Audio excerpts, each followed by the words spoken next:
Tambal o konsumo nga pagkaon. Mao kini ang kanunayng paliton sa person with disability beneficiary nga si Arnold Enad sa matag higayon nga makadawat siya sa 3,000 pesos nga ayuda gikan sa Cebu City Government. Si Arnold usa sa gatusan ka mga PWD beneficiary sa Barangay Guadalupe nga nakadawat karong adlaw sa ilang financial aid. Nakakuan gid sa kuan kanang mga tambal, kanang mga inadaw-adlaw mga kuan. Sakay sa iyang wheelchair, naning kamot pag-adto sa Barangay Hall si Arnold, makadawat lang sa iyang bahin sa maong cash distribution. Kada mga konsumo sa balay, ako naman lang usa. Wala na ako mama, wala na ako papa, so nakatabang din dako-dako gid. Nahinabi sab sa MyTV Cebu team ang single parent nga si Edgardo Dinapo uban ang iyang anak nga beneficiary. Karga-karga niya ang iyang anak nga si Teresa Nicole paingon sa barangay aron maklaim ang ayuda sa dakbayan. Ano ni, gatas niya. Gatas og diaper. Mahal niya ang gatas niya, pediasure man.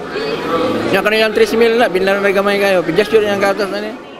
Dakong tabang ang maong nadawat nga 3,000 pesos sigun sa amahan, pangpalitog gatas sa iyang anak. Siya, atiman yun. Matug ni siya, magtag-alaunas gabi man. Yang buhaton ni Dili, tanog TV. Matod sa Department of Social Welfare and Services kung DSWS, kapin sa 14,000 ang populasyon sa mga PWD sa maong barangay. So karon nato ang PWD is 14,127, then tag 3,000 man sa usa ka quarter, so naatay 42,381, 42,381,000 nga allocation sa karon nga quarter. So 5 days atong duration karon ihap nato gikan 21, then kumurisyo mga ato ang mga departments og ugma, then Monday, then until 5 days nga ato ang kwintada way labot ang Sunday kay wa man tay Sunday nga kuan. Sa kasamtangan, hapsay ra ang pagpanghatag og cash assistance sa Barangay Guadalupe ug padayon silang manghatag og mga adlaw mausab sa ubang barangay sa dakbayan sa Sugbo.